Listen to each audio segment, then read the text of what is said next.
Hello and welcome to Salish Sasquatch, where we share evidence as well as encounters. Some months back, we did a video with a man named Zach Priest. He's one of my favorite guests because of his encounters as well as his energy. Today's guest reminds me a lot of him. Fantastic encounters and similar energy. I'm going to link Zach's video below in case you have not seen it. Now, one of the questions that we get asked the most in the comment section is, how come no bodies? How come no bones? There's a lot of theories as to why. Some people suggest that there is government confiscation when a body is found, and also people speculate that Sasquatch bury their dead. Now, I cannot verify if this story is true, but we were told last year that there were 4 witnesses at Beacon Rock in Washington. Beacon Rock is a beautiful monolith, and there is a canyon down below it, a very steep canyon. These 4 witnesses saw a Black Hawk airlifting a Sasquatch body from the canyon. All 4 witnesses were talking about it, and then all 4 witnesses quit talking about it. Again, I can't verify whether this is true or not, but I do know that this area is a very well-known hotspot for Sasquatch activity. Today's guest came across a bone that was in a swamp. It was in a very squatchy location, way out in the middle of nowhere. We sent a photo of the bone to our friend Doug Hychek, and he sent it to an anthropologist, and the anthropologist said that it was most likely a horse bone. I'm no expert, I don't know anything about it. However, I'm going to include footage of the bone because we would love a second opinion for anybody out there that knows bones. So my name is Tyler Barnes, and I'm here to describe what happened to me with running into these beings. I don't know what they are. Anyways, that was actually the first time was in 2003, just right up the road here at the Wind River. Me and my pregnant girlfriend were camping and shooting. I had like all my guns with me. I had like an AK-47 and all kinds of guns. We were just gonna shoot the next day. And we went up to get cell phone service, and she's the one that's seen it really good. She goes, "What is that, an elk?"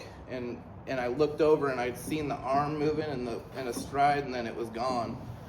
And that was the first time in 2003, and I hunt pretty hard. I hunt Washington, Oregon. I archery, rifle hunt since I was 10. So that's 34 years. I'll be 44 in like a month. And then in 2018, I was bear hunting, and I had a rooftop tent. It's a tent on top of the bed of your truck. So the bottom of the tent was about 5.5 feet high off the ground.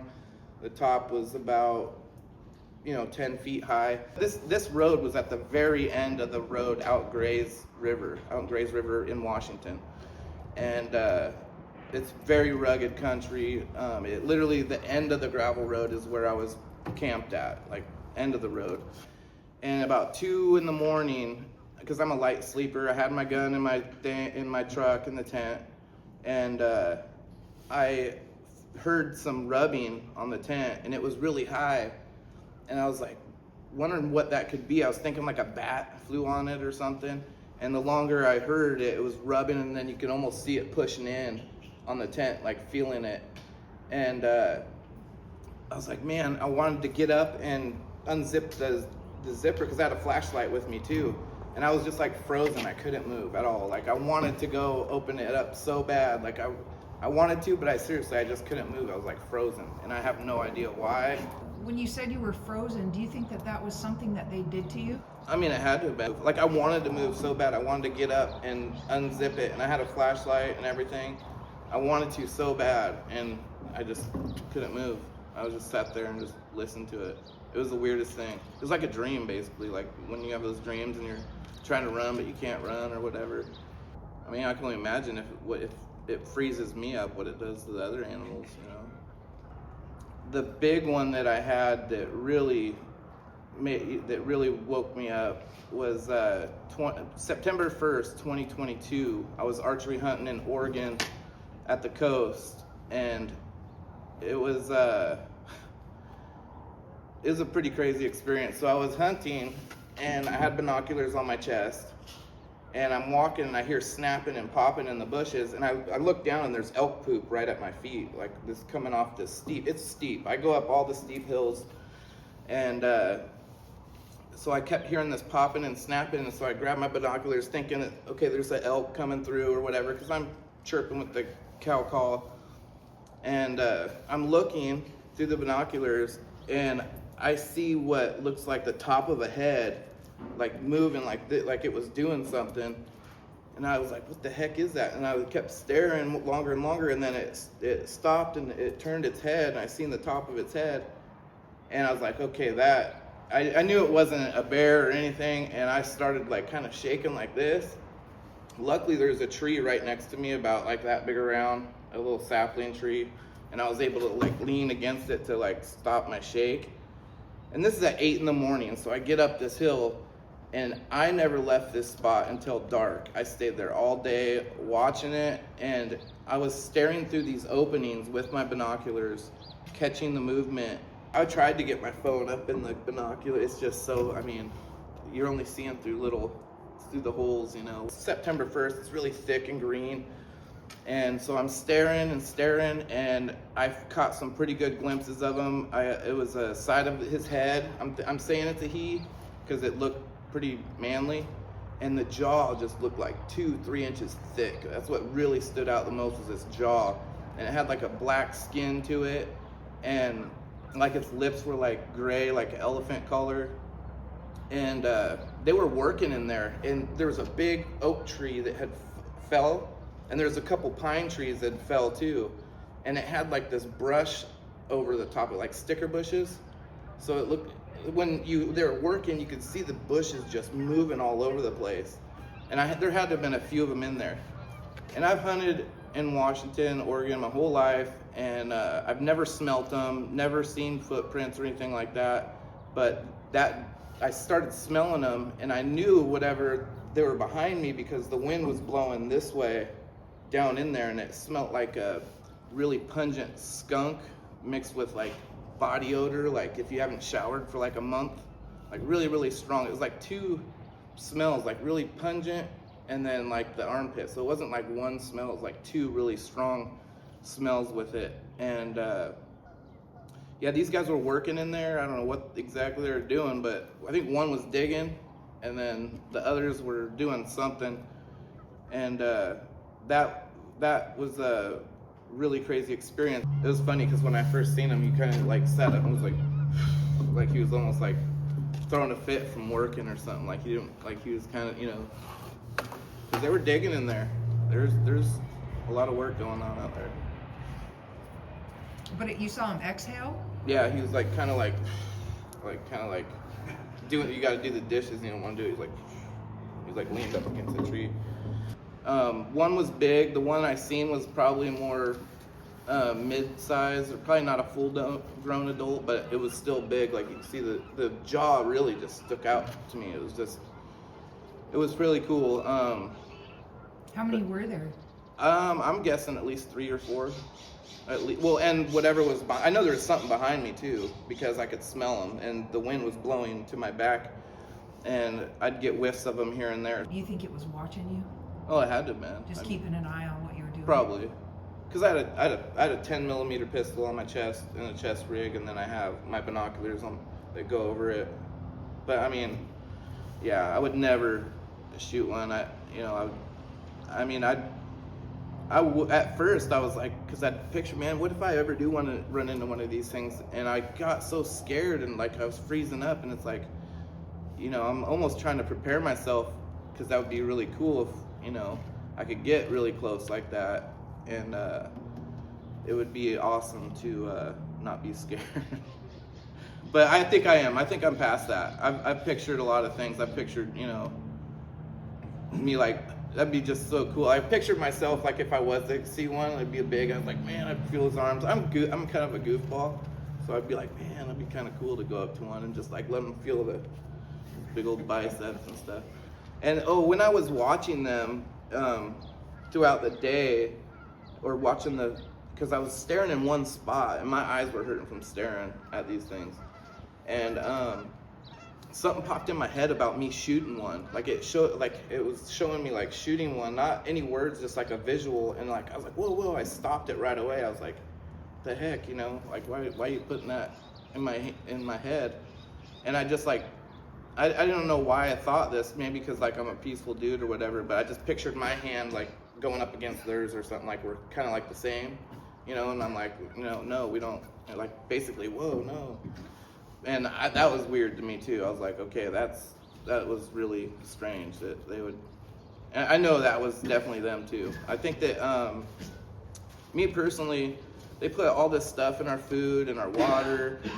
We wear shoes, we're not grounded to the ground. I think that, you know, even us humans, if we were out and didn't have all that stuff, that we'd be a lot more in tune with nature. And I think that they use parts of the brain that we can't. They're just very, very intelligent. But yeah, it was it's pretty cool, that spot they got. I could take you guys there. I haven't been back, but I'll take you guys there. There's a lot of them out there. There is. And they seem a lot more friendlier than, I think that the old timers just shot at them out here and it just got them all. I don't think that, you know, they don't want nothing to do with us out here. I just seen a couple posts. I can't remember what Bigfoot channel that was. He's got a real distinct voice. I think it's Rocky Mountain or something like that. Rocky Mountain or something. Yeah. It was his video, and then someone posted a picture of one in Seaside off the road, and then like a comment, like the first comment was like, yeah, my dad had some sightings next to blah blah blah road, and that is exactly the road where this happened. When I seen him when I was hunting, it was October 1st, so a month later after this. Actually, I had a buddy from the Navy fresh off the submarine with me, and I was like, dude, I can't tell him, he's gonna think I'm crazy. And I couldn't help it, my adrenaline was pumping, and it was like 8 in the evening, it was getting dark. We met up at the rig, and I don't even think I waited like 2 minutes. I was like, dude, you gotta, I swear, I told him what happened, and he was like, man, he was tripping out and stuff. And but yeah, and then so October 1st is when I was camped, and I can hear sticks clacking. It was like clack, clack, clack. It was about 1:32 in the morning, and they were clacking rocks right next to me. Woke me up, and then the next night, the same thing, clacking. So this was not okay. The September 28th, 29th, and then into October 1st. So it was 3 days in a row at this camp spot, and so there was the sticks clacking and rocks clacking. And then you could hear like a big log moving, like it was like really heavy after those rock clicking. And I woke up to, like, it sounded like an ape enclosure. It was like woo woo woo woo, like really close. It was probably like 40 yards off of my vehicle. There's a big swamp in there, very thick, very thick. You can hardly even crawl in this area. So I heard the whooping. It wasn't really a whoop. It was more like an ape sound. It's kind of hard to, I guess, like at a zoo or something is what it sounded like. And so I'm looking for my phone because I'm like half asleep. And next thing I look over, and there's two guys from like a camp. I didn't even know that they were camped from far away. So this thing has been hooping and hollering for a minute. They heard it, and they came up and they have a flashlight, and the guy has a pistol in his hand right next to me. And this is out of Seaside, Oregon. So if that was you, you should, you know, I want to talk to you about that. And then the whooping went from when they had the flashlight, it stopped whooping to an owl sound. It goes woo woo woo woo. Woo. That's what it had, a thing at the end. And I was like, okay, this is really weird. And then they heard it too. So they heard the whooping from, and they came over there because they were like, what the heck? They knew that it was something. I mean, 2 a.m. They probably couldn't sleep. You know, they woke me up, and I told them to get out of here. And so they went to their camp, and then they started shooting their guns at 2 a.m. I don't know why. Maybe to spook it off. I don't know. It was really strange. Whatever was stick knocking and like rock clacking, the other animal or creature came up next to it, you know, come to all that noise. And so that's what I'm thinking. It was like a mating thing or something. But yeah, that was out of Seaside, Oregon. When I always usually see them, it seems September to October. Like that's when every time it seems. That's our busiest time at our house. Yeah, like that's like a breeding season. It's like maybe when they move more. Salmon runs. That too. I bet they love fish, because I love fish. So. What about, you said that you know some friends that have had Oh some. yeah. I have a friend, and these guys are really cool guys. Like, they aren't, you know, bullshitters, or they don't try to tell stories to get friends with anybody. And my buddy's name is Pat, and he was setting up a camp out by Silver Star, out past Washougal, to have they had 3 couples, so there's 6 of them. So he was going while everyone was at work, setting up their little camp to camp. And he said that one was hooping and hollering, and it was like snapping stuff, and it was like freaking out mad at him or something. And it got him out of there, and he went into town and you know, he left all the stuff there, and he went into town to go get the people or whatever. He's like, dude, he told him, he's like, man, this thing is freaking out on me, this Bigfoot. It had to have been a Bigfoot. There's no other animals that could have done this. He comes back with all those people, and it does it again. In front of like the 6 people, it starts doing it, trying to get them out of there. And they did, they got out of there. They're around all the time, I think. There's people just aren't aware. They just walk right by them, because I think they position themselves in like really thick stuff, or under something, or, I mean, they're smart. I mean, if I didn't want to be seen, I mean, I'd sit in camo and lay there, and I've done it. I mean, I've had hunters walk by me all the time, and I'm just sitting there watching them. And I'm not out here looking for them. I'm hunting. I'm a hardcore hunter. I don't want to bug them. I mean, they are real, definitely, and it's scary at first, but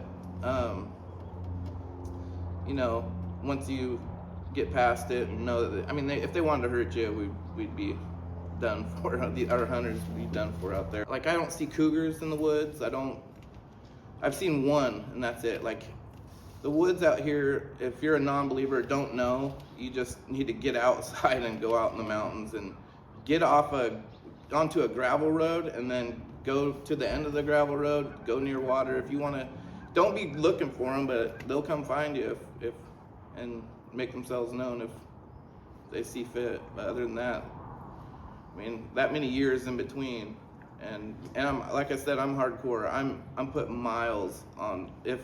I mean, I put miles out there.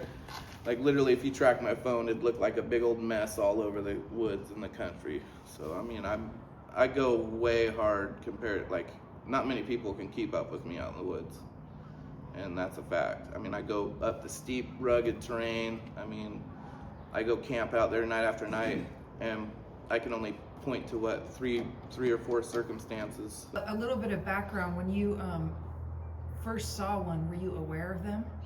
Or was I mean, it a surprise the to you? Patterson, yeah, I mean, it's not like, it wasn't on our mind or anything. Like, each time that I was running into these things, like in 2003 especially, like, I was really young, I was 21, and yeah, I've heard of the Patterson footage and stuff like that. We live in Washington, so you see stickers and stuff on cars here and there, but it wasn't like on our mind at all.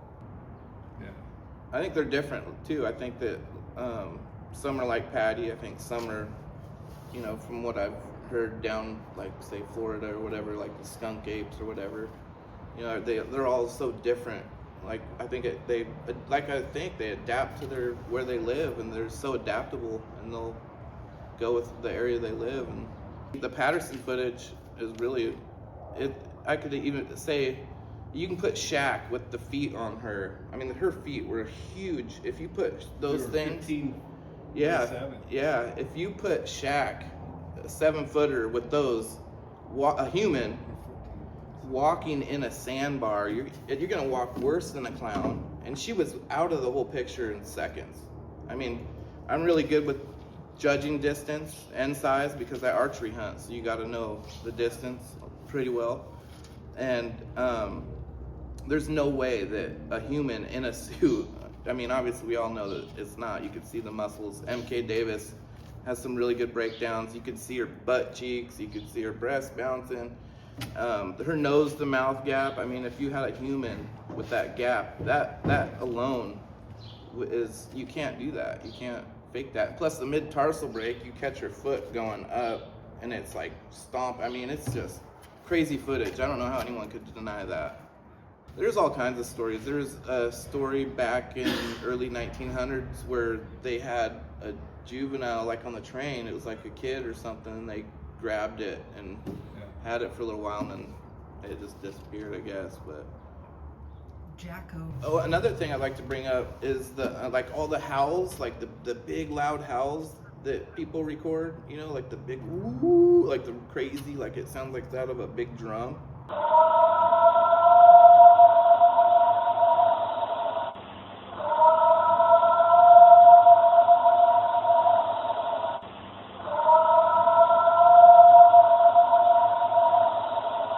They're from different states and different years, and you can match them up on like a vocal recorder, like a vocal fingerprint. So like, I think that Thunker guy has that really good equipment, and I mean it matches up perfectly. Like the sounds of like coyotes howling, they all have the same kind of tone, and it's like a fingerprint. It's like really perfect, and all the howls from all those different years and different states. I mean, it just matches up perfectly. I mean, that's pretty. In a court of law, you'd be guilty. Exactly. You'd be done. Exactly. There's enough evidence to convict someone of capital punishment. Oh, for sure. That area that those two Bigfoot hunters Yep. passed away in. Can Yeah. you kind of explain that? Well, yeah, I was actually up there not long before that happened. I was up in that same area hunting for deer. And there was like a little bit of snow dusting on the ground. And I don't care if I'm in shorts and a little sweater, we're cuddling, we ain't gonna freeze to death up there. Yeah. And that area, actually out of all the areas I hunt, it's really easy to get turned around, and it's like almost a big maze. It's tricky. You get just off a big road. valley, Yeah, and you don't get good cell service up there, because usually with your cell phone you can look and see roads or whatever. But you get into there, and it's like a maze in there. You get lost real quick. It's a really rugged terrain, and not many people go in there either. No. For a reason. No, they don't. There's a reason Yeah, for that. yeah. Do you think they've seen something in there? Oh, something happened. But yeah, out of all those areas, that is definitely an area that spooks me. Yeah, then I guess I would go into, I was out hunting at the coast, and I was near a swamp, and I seen a bone popping up out of the swamp, and I was like, man, I was wondering what that was. So I grabbed a big stick and I fished it out, and it doesn't look like any bone I've ever seen before. I've cut up tons of elk, deer, bear, and I pulled this out of the swamp. It's a pretty hefty bone. Looks like a tibia. Yeah, tibia, I think. Yeah. It's pretty solid. It looks like this would be the kneecap, so I'm guessing. I mean, it wouldn't right there. And I know their lower extremities are smaller, but I mean, the ones I seen out at the coast, they weren't like patty looking. They didn't look like patty at all. They didn't have much hair on them. They didn't have, if they had a cone head, I couldn't see it because where I was at, it might have been slight or whatever. They had hair on their back. They had a lot of hair on their back. But other than that, they didn't have a lot of hair on their face. It was like light black skin. And the jaw just really stuck out to me. I'm like, oh my gosh, man. They're so tough looking. I mean, solid bone. So. Do you think they're more of like a relic hominid versus an animal? I mean, obviously they have some ape things, but me personally, I think that they would be like a Neanderthal type that have been here for a long time, that just adapt, like I was saying, like if we didn't have our shoes on, and being grounded to the ground is, you should look up the benefits, like for your blood. I do it. Yeah. Today we're gonna see how the earthing or the grounding affects your blood. We're gonna take her blood, put it on the slide, and take a look.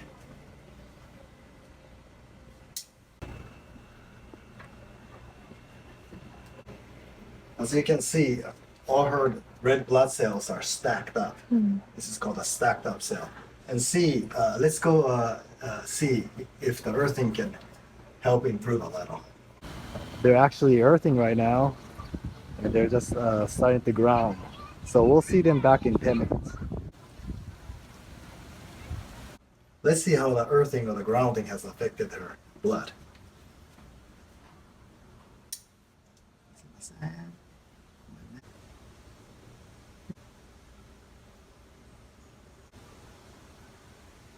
Okay.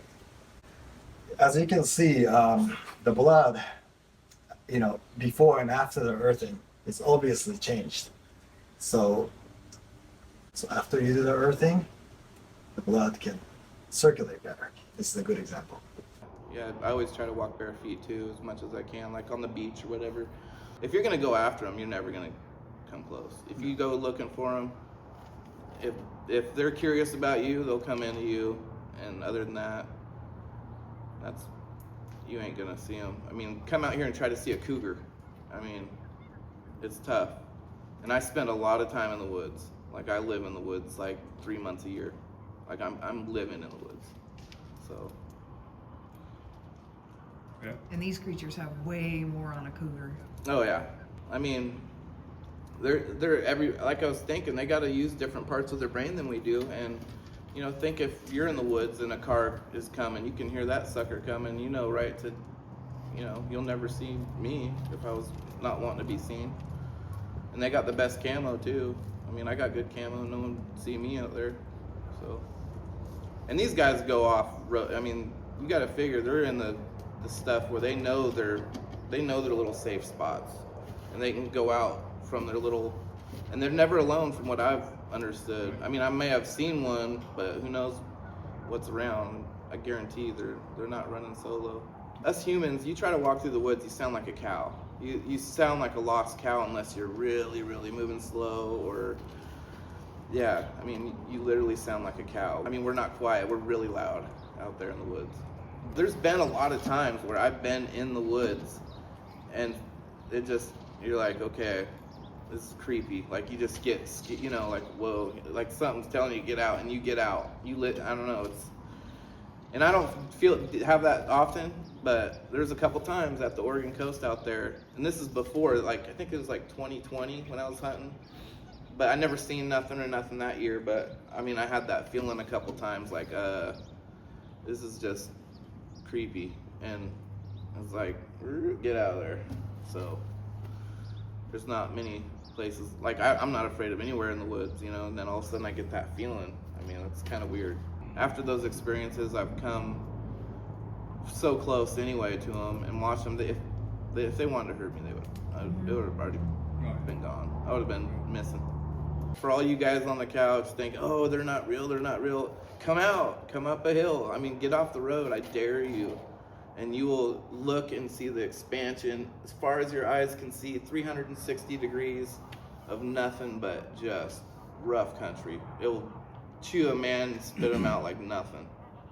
Okay, so this here is an area that I've had some sightings in, and I found this years ago. It's a cliff face, and from the bottom to the top is about 40 feet tall. So from here up to here, I noticed there are foot tracks right here, and these are these are petroglyphs right in here, but they're everywhere up through here, and there's nothing but footprints on these. There's some here, there's some here. How they got up to this one, I have no idea. That's about 35 feet up off of the bottom. This side here goes around to a corner, and there's even more on the back side, but there's nothing else on here but just footprints. And I will kind of turn this. So this is the way that it's facing if you're looking at it. And then it goes around the corner here, and there's even more footprints. It looks like they're walking up the wall. So this would be about 18 feet up. This would be about 25 feet up. Then up into this area where this one is would be about 35 feet. And then this is 40 feet up here. So why there's not other symbols on this, I don't know, because I don't know what was so important about the footprints, but something, I don't know. I've always wondered about this rock.